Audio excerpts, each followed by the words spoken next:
You'll notice we're not in Visual C# yet. I'm in Paint, the one art program I know how to use, to kind of make a rough sketch of what I want to do in this program, where users are going to enter in donuts into a text box and get results and labels of how many donuts will go into boxes and bags.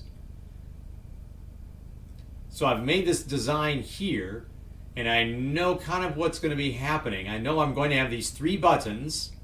They're going to need to have good names. I've got them across the bottom. You can put them wherever you want.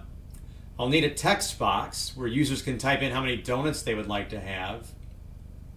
I'm going to have some labels that are really just prompts. So they are not going to have good names. They're going to be there to tell people what's in the text box, what's in the labels, because I've got 2 other labels on the side that are really important. They will need good names because those are the results.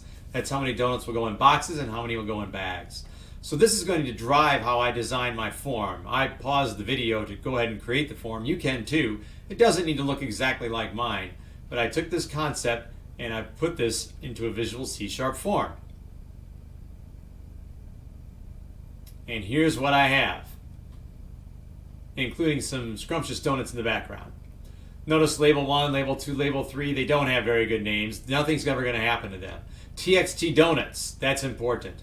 LBL boxes, LBL bags, those have good names because those are going to have an impact in the program. BTN enter, BTN clear, and BTN exit. So maybe drawing a little design can help you to see what it is you want to do. I have numbers inside just to see what they'll look like. I'm going to take them out, so I'll go to the text property and take them out of those text boxes and the answer labels. They were just there for me to see how they looked. And then we'll actually do some coding to get our program to figure out the math for us. So when users click the enter button, we want to take how many donuts they've requested and figure out how many will go into boxes and how many will go into bags. Well, donuts, no one's going to get half a donut, so that's going to be an integer, int donuts. That's how many donuts they want.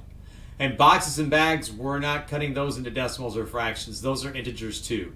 So I'll declare those on one line here, int boxes, comma, bags. And then I'm going to declare a constant, a value that's never going to change. So it's const. It will be an integer, and it's how many donuts go into a box. So I'm going to capitalize the identifier here. You notice the other identifiers were lowercase, started with lowercase letters. This is all uppercase with underscores in between. And any programming language, when you see that, that's the giveaway that it's a constant value that will never change. And for us, we're going to put 12 donuts in a box.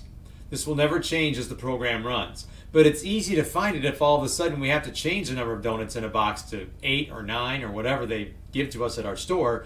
We can just change it in one spot and not worry about, well, is this 12 in this program of donuts in the box, or is it 12 months in the year? What is it? So that's an advantage of using constant values. Now we're going to get the information out of the text box. So we want to assign donuts the value of what's in txtdonuts.text. But we've got a red squiggle. Whatever's in a text box is a string, and donuts are integers, or int. So we're going to put int.parse with a capital P. Parsing is taking something out, a little bit like taking marshmallows out of Lucky Charms. You parsed out the marshmallows. So we're going to take the integer value, or take the numeric value out of txtdonuts.text, turn it into an integer, and then it's going to get assigned to donuts. Now it's time to do some calculations or some math by dividing. Well, we're going to put 12 donuts in a box, and we don't want to do any rounding. You've got to have 12 donuts to get your donuts into a box. So boxes equals donuts divided by donuts in box. And that's going to be an integer result. That's good. Integer division. Remember, it's not going to round at all. It will only give us the integer part of an answer. So 23 divided by 12 would be 1. But there would be 11 left over. There's a way to get those leftovers with modulus division. It's the remainder you learned about in elementary school. So donuts with a percent sign, donuts in a box, will give us the remainder. So if we have 23 divided by 12, integer division, that's 1. Modulus division is the remainder. It's 1 remainder 11.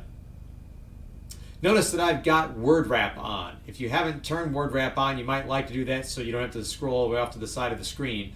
Go to Tools, Options, scroll down here to text editor, click the triangle to the left, find C#, click on it, and you want to select word wrap. Hopefully you also have line numbers already selected.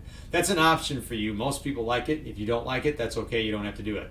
But notice line 32 is one line of code, but it's taking up a couple of lines on my screen. Now we need to display the results. Otherwise, it's like doing our homework and never turning it in.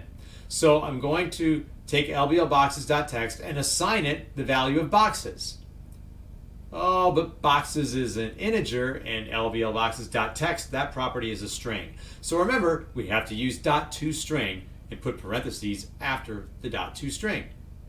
Same thing for lblbags.text. We'll take bags.toString and assign that to lblbags.text. And then we can see our answers.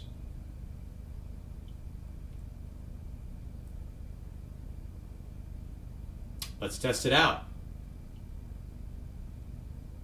If we order 40 donuts, 12 goes into 40 3 times with 4 left over. So we get 3 boxes, and then there'll be 4 more donuts put in individual bags. We can change this to something else. 48, 12 goes into that exactly. So we get 4 boxes of donuts and no bags, because the remainder is 0 when you divide 48 by 12. 101 divided by 12, that's 8 boxes with 5 left over, because 12 times 8 is 96. So modulus division is giving us the leftovers. And again, if the number of donuts in a box were to ever change, we just have one spot to go change it. Let's code the exit button with this .close so we can actually use it. Test it out really fast. It works.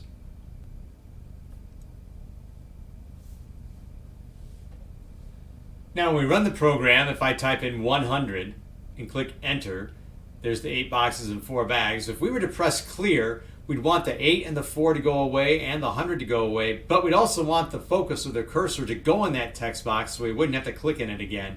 It's the most logical place that a user would want to go after he or she presses or taps clear. So we're going to the btn clear click event to reset the form. txtdonuts.clear will work out. Remember, text boxes do have that method. Or you could use the .text equals nothingness. That's what we're going to have to do with the labels. They don't have a .clear method. So I'll have lbl_boxes.text equals nothingness or null, and lbl_bags.text. Remember, no spaces inside there. Space is a character. And then lastly, the most logical place for the cursor to go to set up the users for what next is in the text box. So txtdonuts.focus. And that will put the focus, or the cursor, in that text box, ready for them to type in the next number.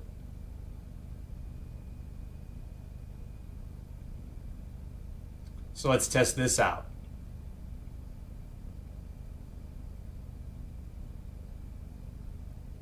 Get 58 donuts, press enter, press clear, and the focus is right back where we want it to go. So we get under 544 donuts. Gonna make sure you have a car for that. That won't work on a bicycle.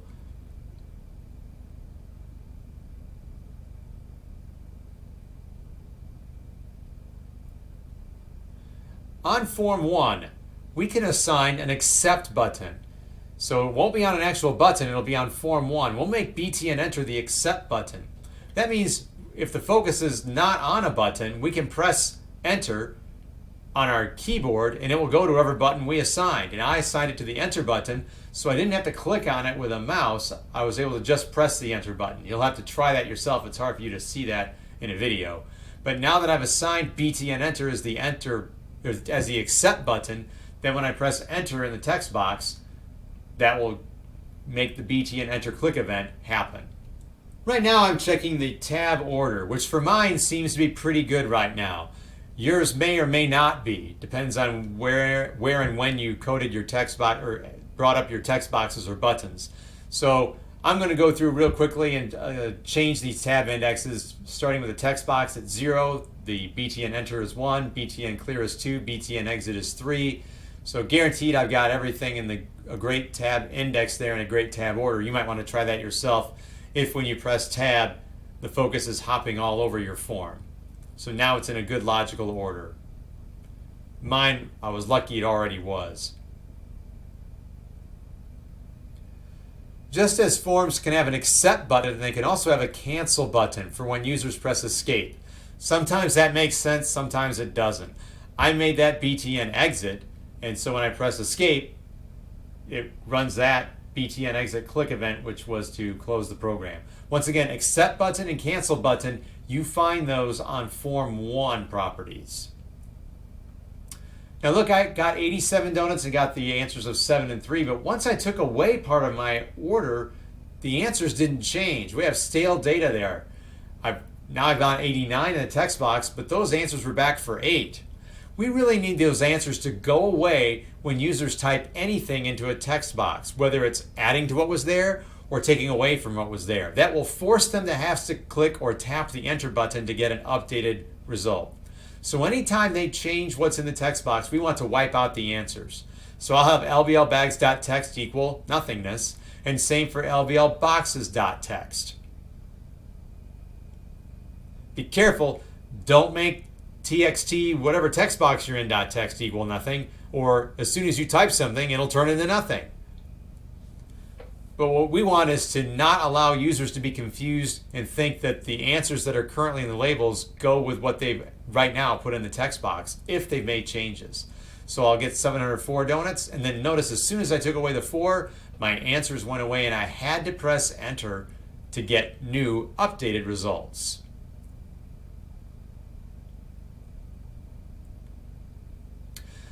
Let's double click on our form, not on any of the buttons or labels. Double click on the form, and that takes us to the Form 1 load event.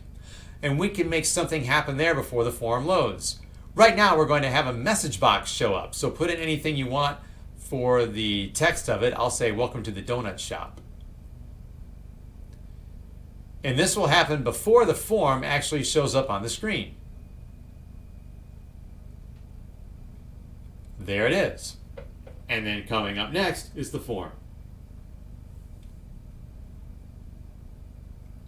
We can actually put more things into our message box. So I'll put a comma after the text, and now I'll put a caption at the top. I'll say greetings. You can say whatever you want. And this will appear at the top of the message box. You'll see it right now. There's greetings up at the top in the caption area, and the text still says welcome to the donut shop. You can put a third, what we call argument, in here. Message box buttons, dot, and you'll see a lot of options here. You've seen many of these throughout your life that you run into, and really the only one we can use right now is OK, but I'll show you some other ones. Well, let's pick retry cancel so you can see what it looks like. We'll need to learn some more coding to understand how we can find out which button got selected. Right now it wouldn't make any difference.